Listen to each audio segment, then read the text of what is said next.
அனைவருக்கும் வணக்கம். மாதர் சங்கம் அப்படிங்கிற ஒரு சங்கம் இருக்குங்க. அந்த சங்கம் என்ன பண்ணுன்னா, கன்னநடிகை விஜயலட்சுமி வந்து அண்ணன் சீமான் மேலே ஒரு வழக்கு கொடுத்தோன்னே இவங்க வந்து பொங்கி எழுவாங்க. இந்த படத்தை பாருங்கள், அப்படியே வந்து பெரிய புரட்சி பெண்கள் மாதிரி, புரட்சி போராளிகள் மாதிரி அப்படியே நடந்து வந்து அப்படியே காவல் ஆணையத்தை வந்து கம்ப்ளைண்ட் கொடுத்து சீமானை கைது செய்யணும், சீமான் அநாகரிகமானவர், ஆபத்தானவர், அப்படி இப்படிலாம் பேசிட்டு பாருங்கள், விஜயலட்சுமிக்கு அநீதி பண்ணியிருக்காரு. விஜயலட்சுமி 7 முறை கருக்கலை பண்ணிட்டார். ஐயோ, இது வந்து தாங்குமா? எங்கள் பெண்களுக்கு அநீதி நடந்தால் கூட இந்த மாதர் சங்கம் வந்து சும்மா இருக்காது. மாதர் சங்கம் வந்து தட்டி கேட்கும்.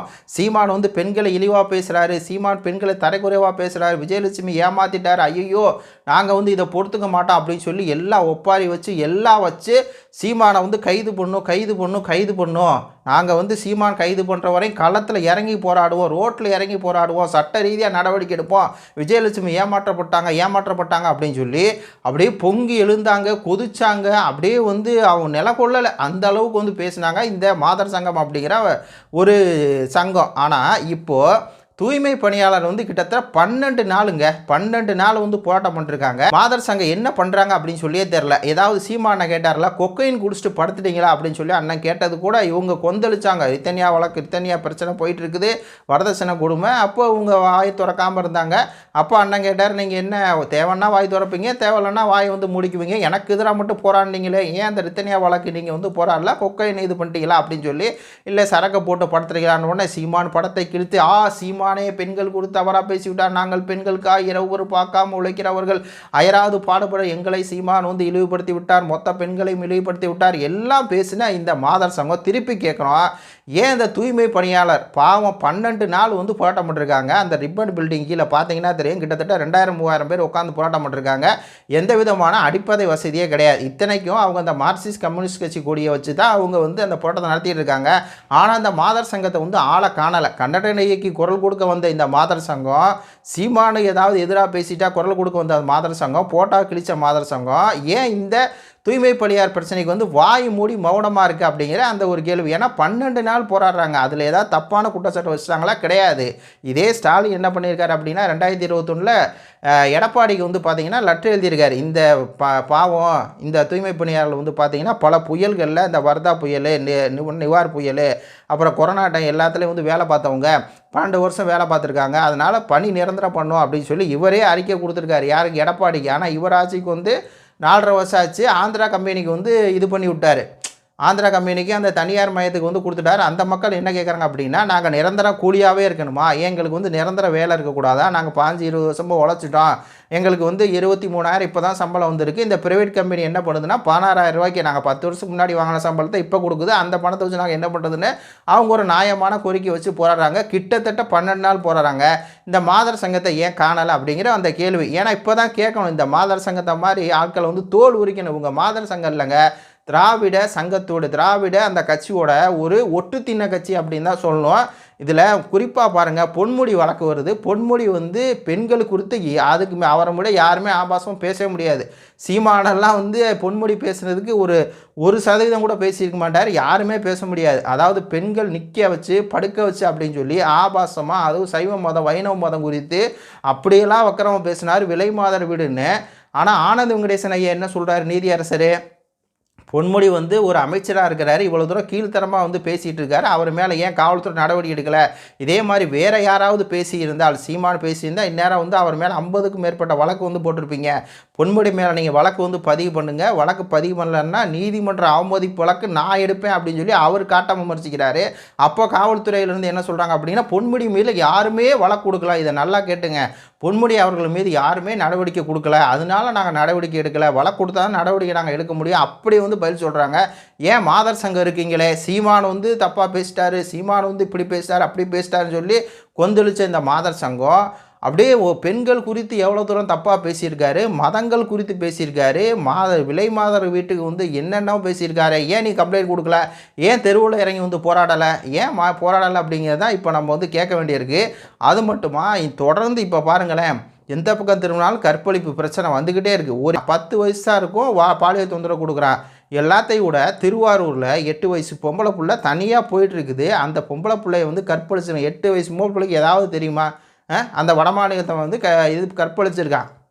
இந்த மாதிரி தொடர்ந்து வந்து தமிழ்நாட்டில் கற்பழிப்பு, கொலை, கொள்ளை எல்லாம் நடந்துகிட்டு இருக்கு. ஆனால் எதுக்குமே வாய் திறக்காத, எதுக்குமே பேசாத இந்த மாதர் சங்கம் திடீர்னு வந்துடும். சீமான் மேலே விஜயலட்சுமி வழக்கு கொடுத்துட்டாங்களா, கன்னட நடிகைக்கா நாங்கள் பொங்கியலும், ஐயோ பாவம் கன்னட நடிகை, ஐயோ அம்மா, ஐயோ சீமான் ஏமாற்றி விட்டாரே, ஆ ஊ ஆ ஊன்னு. இதுதாங்க பிரச்சனை. இந்த படத்தை பார்த்தீங்கன்னா தெரியும், அப்படியே ஸ்டாலின்கிட்ட போய் வந்து அந்த மாதர் சங்கமெல்லாம் போயிட்டு ஆஹா அப்படின்னு சொல்லும். இதே கனிமொழியாக இருக்கட்டும், அண்ணன் சீமான் அவர்கள் வந்து நாங்கள் 2 பேரும் இதுபட்டு தானே போனோம், நான் என்ன கற்பழித்தேன், நான் குச்சிக்குள்ளே உட்காந்து தூக்கிட்டு போனேன் அப்படின்ட்டோடனே உடனே கொந்தளிச்சாங்கல்ல கனிமொழி. ஐயோ எப்படி சீமானை வந்து பேசலாம், இது ஆபாசமான பேச்சு, சீமானோட மனைவி எப்படி வாழ்கிறார்கள், கூட இருக்க பெண்கள்லாம் எப்படி இருக்காங்களோ அப்படின்லாம் பேசினாங்க இந்த கனிமொழி அம்மா. ஆனால் பாவம் ரிப்பன் மாளிகை முன்னாடியே அந்த பெண்கள் எல்லாம் தூய்மைப்படை எல்லாம் பெண்கள் அப்படி பரிதவிக்கிறாங்க. அவங்க ஏதாவது தப்பான இது வச்சாங்களா, நீங்கள் 2021 வச்ச கோரிக்கை அப்படியே இருக்குது, அதை நிறைவேற்றுங்கயா அப்படின்னு சொல்லி சொல்கிறாங்க. அப்போது இந்த கனிமொழி அம்மா வந்து வாய் திறக்க மாட்டாங்க. அதே இன்னொருத்தவங்க வந்து இருக்காங்க வாசுகி அப்படின்னு சொல்லி, இவங்களும் கம்யூனிஸ்ட் கட்சி தான். சீமான் வந்து அனாரியமாக பேசிவிட்டார், ஆபாசமாக பேசி விட்டார், குச்சிக்குள்ளே உட்காந்துருக்க பெண்ணை விஜயலட்சுமி. இந்த விஜயலட்சுமி மேட்டருக்கு மட்டும்தான் இந்த கம்யூனிஸ்ட் கட்சியாக இருக்கட்டும், இந்த கனிமொழியாக இருக்கட்டும், இந்த வாசுகியாக இருக்கட்டும், இந்த மாதர் சங்கமாக இருக்கட்டும், அப்படியே வந்துடுவாங்க. வேறு எந்த விஷயத்துக்கு வர மாட்டாங்க. நீங்கள் மாதர் சங்கம்னு பேரை வைக்காதீங்க, பேரை வந்து கலைச்சிருங்க, திராவிட சங்கம்னு வச்சுங்க. இல்லைன்னா திராவிடத்தோட ஒட்டு தின்ன கட்சின்னு சொல்லி வச்சுக்கோங்க. இந்த சங்கத்தோட மோத்திரையாக நம்ம வந்து இப்போ தான் கிழிக்கணும். ஏன்னா தமிழ்நாட்டில் வந்து இப்போ கட்டுக்கடங்காத டாஸ்மார்க்கு குடிச்சிட்டு அவன் சாகுறான், கட்டுக்கடங்காத கஞ்சா, கட்டுக்கடங்காத போதைப் பொருள் அப்படின்னு என்னென்னமோ வந்துருச்சு. ஆனால் இந்த டாஸ்மார்க்கை மூடுன்னு சொல்லி இந்த மாதர் சங்கத்தோட வேலை என்னங்க? பொதுவாகவே ஒரு மாதர் சங்கம்னா நம்ம என்ன எதிர்பார்ப்போம், பெண்களுக்கு நடக்கிற கொடுமைக்கு எதிராக போராடுவாங்க அப்படின்னு சொல்லி நம்ம நினைப்போம். அப்போ டாஸ்மார்க்னால பல குடும்பங்கள் அழியுது. இதே கனிமொழி என்ன சொன்னாங்க, கணவன் வந்து குடிச்சறனால ஸ்கூல் ஃபீஸ் வந்து கட்ட முடியலை, வாடகை வந்து கொடுக்க முடியலை, அதே மாதிரி புத்தகம் வாங்க முடியலை, சாப்பாட்டுக்கு அரிசி வாங்க முடியலை, எதுவுமே வாங்க முடியலை, பெண்கள் வந்து வாழ்க்கை சீரழியுது, குடினால் பல பேர் வந்து தாலியை அறுத்துட்டு போகிறாங்க அப்படியெல்லாம் வந்து பேசுனாங்களா கனிமொழி. இப்போயும் அதே தானே, உங்கள் ஆட்சியில் அதை வந்து மூடுங்களேன். அதுக்கு எதிராக வந்து இந்த மாதர் சங்கம் வந்து குரல் கொடுக்கட்டும், அந்த மாதிரி பெண்கள் தாலியை அறுக்கக்கூடிய இந்த சாராயத்தை ஒழிக்கணும்னு சொல்லி போராட்டம் பண்ணிட்டோமே, ஒரு போராட்டம் இல்லை, ஒன்றும் பண்ணுறதில்ல. இந்த மாதர் சங்கம் அப்படிங்கிற பேரில் திராவிடத்திட்ட காசை வாங்கிக்கிட்டு திராவிடத்தில் ஒட்டு தின்ன கட்சியாக இருக்குது தான் இந்த மாதர் சங்கம். இது மாதர் சங்கம் இல்லை, திராவிட எடுபுடி சங்கம், திராவிட ஒட்டு தின்ன சங்கம், திராவிட கைப்பாவைகள் அவ்வளோதான். திராவிட கட்சிக்காரங்க பொன்முடி பேசுனதுக்கு வாய் திறக்கலை. இந்த மாதிரி பெண்கள் வந்து தாலி இருக்கிறாங்க டாஸ்மார்க் குடிச்சு, தினம் வந்து இளைஞர்களுக்கு வந்து இந்த போதைப் பொருளை போய் சாகுறாங்க. அதை விற்கிறது பூரா வந்து பார்த்திங்கன்னா ஜாபர் சாதிக் போன்ற திமுக காரங்க தான். அண்ணா பல்கலைக்கழக இஷ்யூவில் இருக்குது. இப்போ எல்லா இடத்துலையுமே இந்த திராவிட சங்கம் வந்து குரல் கொடுக்காது, திராவிட ஒட்டுத்திணை சங்கம் வந்து குரல் கொடுக்காது. சீமானா மட்டும் வந்து நிற்கிது.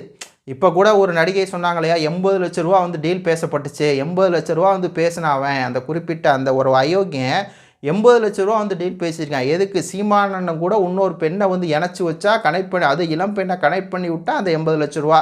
அப்போது புரியுதா இது எல்லாமே எங்கே வருது? இப்போ விஜயலட்சுமி கூட எதுக்கு வந்து தேவையில்லாமல் கேஸ் கொடுத்துக்கிட்டே இருக்காங்க. அவங்க வாழ்க்கையெல்லாம் பல பேர் உள்ளே வந்துட்டு போயிட்டான், 4 பேர்த்துக்கு மேலே வந்து உள்ளே வந்துட்டு போயிட்டான். இப்போ 4 பேர்த்துக்கு மேலே கம்ப்ளைண்ட்டே கொடுத்துட்டாங்க, இவர் என்னை கற்பழித்தார், ஏமாற்றினாருன்னு. ஆனால் அதுக்கப்புறம் எதுக்கு விஜயலட்சுமி வர்றாங்க அப்படின்னா, காசு இந்த 80 லட்ச ரூபா இவனுக்கே காசு அப்படின்னா, அப்போ மற்றவங்களுக்கு இப்போ விஜயலட்சுமி பண்ணுறது பூராமல் எல்லா நாடகம், திருட்டுத்தனம், அயோக்கியத்தனம் அது பண்ண வைக்கிறாங்க.